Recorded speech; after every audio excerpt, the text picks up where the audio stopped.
Hi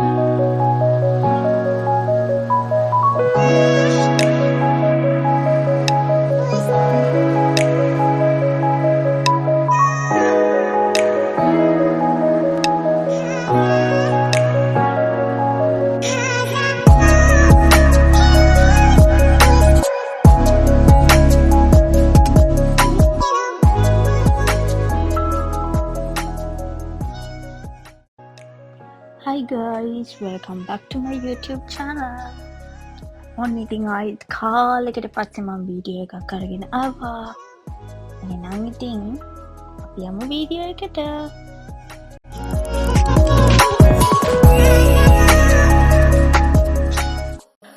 හරි එහෙනම් අපි මුලින්ම යමු අපි මේ යන ගමනට අවශ්‍ය වෙන බඩු ටිකක් ගන්න.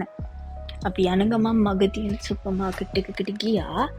ඒකේ අවශ්‍ය බඩු වගේක් ගන්න තමයි අපි ගියේ. මොකද අපි යන්නේ කැම්පින් කරන්න.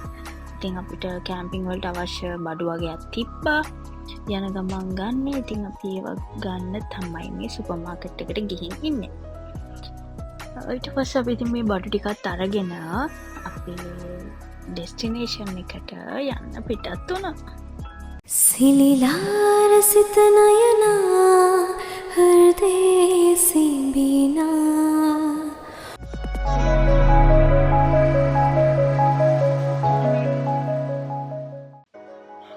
අපි මෙතෙන්ට යනකොට ටිකක් හරුවල වැටිලා තිබ්බේ. ඉතින් අපි මුලින්ම ගිහිල්ලා අපිට කැම්ප් කරන්න තැනක් අපි මුලින්ම හොයාගත්තා. මොකද මට ඕන වුණා උදේ නැගිටිනකොට මේ ලේක් එක මේ ගස් ටික පේන වීව් එකක් ඉන්න. ඉතින් කොහොම හරි අපිට ඒ වගේ තැනක් තිබ්බා. මොකද අපි යනකොටත් ගොඩක් කට්ටිය එතෙන්ට ඇවිල්ලා. ඉතින් ඒගොල්ලෝ හොඳ ප්ලේසස් ටික අල්ලගෙන තිබ්බ හැමෝම. ඉතින් කොහොම හරි අපිට හිටපු විදියටම තැනක් කොහොම හරි අන්තිමට සෙට් වුණා. ඊට පස්සේ අපි ඉතින් අපේ ටෙන්ට් එක ඒ දේවල් ටික ලෑස්ති කරන්න පටන් ගත්තා.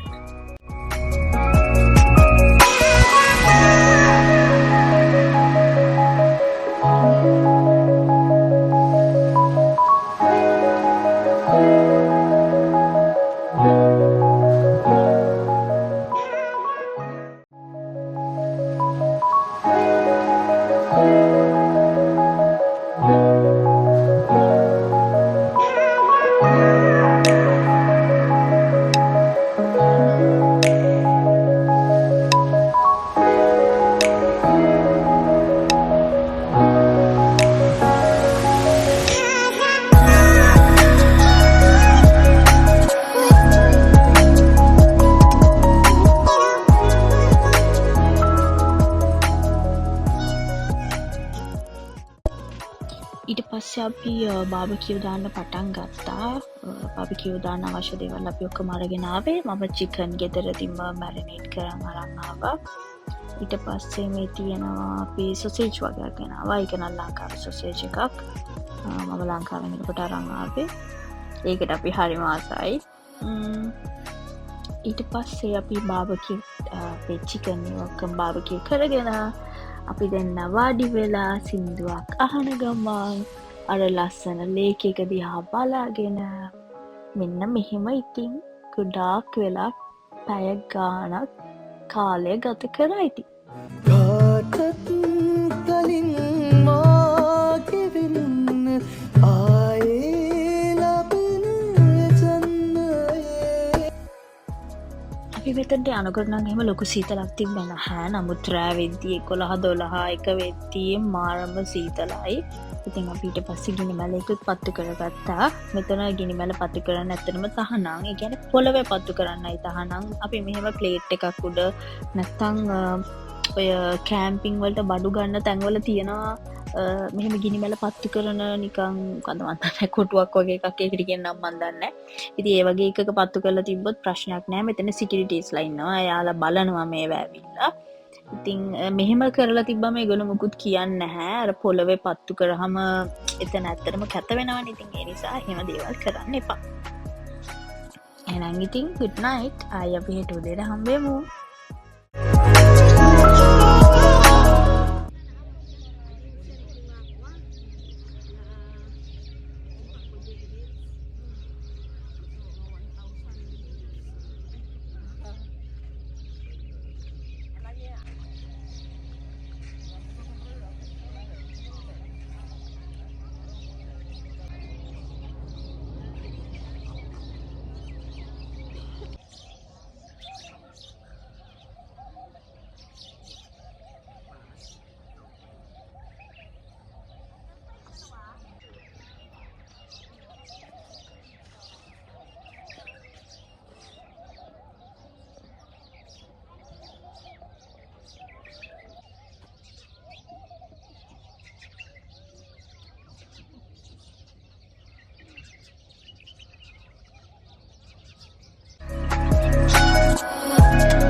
මට උදේ නැගිටිද්දී ඇත්තටම හිතුණා මම මේ ඉන්නේ ඩුබායි වලද කියලා මට හිතාගන්න බැරි වුණා.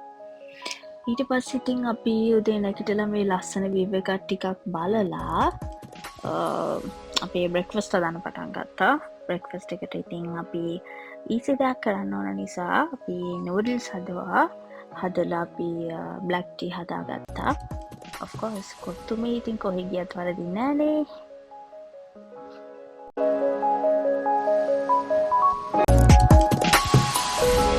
ඊට පස්සේ ඉතින් අපි මේ කෑම හදාගෙන මේ ලස්සන ලේක් එක දිහා බලාගෙන මේ කුරුල්ලෝ සද්දේ මේ ගස් කොළන් වල හුළං සද්දේ ලස්සන මේ හැමදේම බලාගෙන ඉතින් අපි බ්‍රෙක්ෆාස්ට් එක අරගෙන ඊට පස්සේ අපි ගියා මේ කැම්පින් සයිට් එකේ ටිකක් ඇවිදින්න. මේකේ ඇවිදින්න ලස්සන තැන් තියෙනවා. මේ ලේක් එක වටේ අපිට ඇවිදින්න පුළුවන්. එහෙනම් අපි ගිහින් බලමු. මම ඉතින් කිව්වේ නෑනේ මෙතන නම් මොකක්ද කියලා. මෙතෙන්ට කියන්නේ එක්ස්පෝ ලේක් කියලා. මෙතන ඔයගොල්ලන්ට Google search කරාම එක්ස්පෝ 2020 ලේක් කියලා මේ ලොකේෂන් එක පෙන්නනවා. මං හිතන්නේ ගොඩාක් අය මෙතන දන්නවා. මොකද අපි මෙතන ඉඳිද්දිත් අපිට ලංකාවේ අයගේ සින්දු කියන සද්ද එහෙම ටිකක් ඇහුණා. ඒ කියන්නේ ලංකාවේ අයත් එතන ඇවිල්ලා හිටියා තාම. මෙතන ලංකාවේ ඕන තරම් යනවා. අපිත් ගිය කට්ටියකින් දැනගෙන තමයි ගියේ මෙතෙන්ට. ඉතින් ඔයාලත් අනිවාර්යෙන් මේ වගේ තැනක කැම්පින් කරන්න යන්නම ඕනේ. ඇත්තටම එකපාරක්වත් ගිහින් නැත්තම් වැඩක් නෑ. ඉතින් මට නම් ආයිත් යන්න ආසයි. ආයිත් යන්න ප්ලෑන් එකක් තියෙනවා. අපි බලමුකෝ ඉතින්. ගොඩක් අය දන්නවා කුඩ්රා ලේක් එක. එතනත් ගොඩක් අය කැම්පින් කරන්න යනවා. කුඩ්රා ලේක් එකට ටිකක් ළඟයි මෙතන. ඒ පැත්තෙම තමයි මේකත් තියෙන්නේ. මම මේ වීඩියෝ එක අප්ලෝඩ් කරනකන් 100ක් නැතුව හිටියේ. ඒත් මට ඒක කරන්න වොයිස් ඕවර් එක කරන්න විදියක් නෑ. මට සනීප නෑ. ඇත්තම කිව්වොත් මට තාමත් සනීප නැහැ. මට කතා කරන්න බෑ. ගොඩක් කල් ඉඳලා මට කැස්සයි. සෙම මේක අඩු වෙන්නෙම නැහැ. අනිත් එක මම පරිස්සම් වෙන්නෙත් නෑනේ ඉතින්.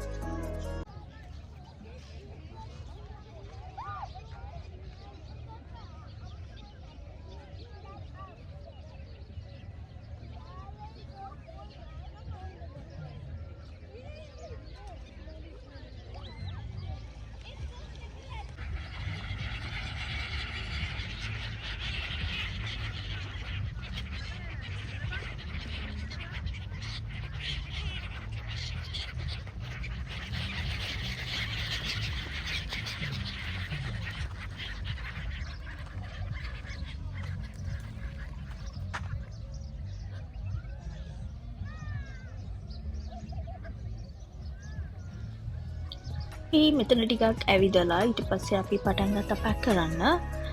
කැම්පින් කරනවා වගේ නෙමෙයි, කැම්පින් කරලා මේ බඩුවස් කරන්න ගියාම තමයි ඉතින් එපා වෙන්නේ. it's fun. අපි මෙහෙම යනකොට ඉස්සරහට තියෙනවා වීවින් ඩෙක් එකක්. මම එතෙන්ටත් ගිහිල්ලා වීඩියෝස් අරගත්තා. ඔයාලට ඉස්සරහට ඒ වීඩියෝස් බලන්න පුළුවන්.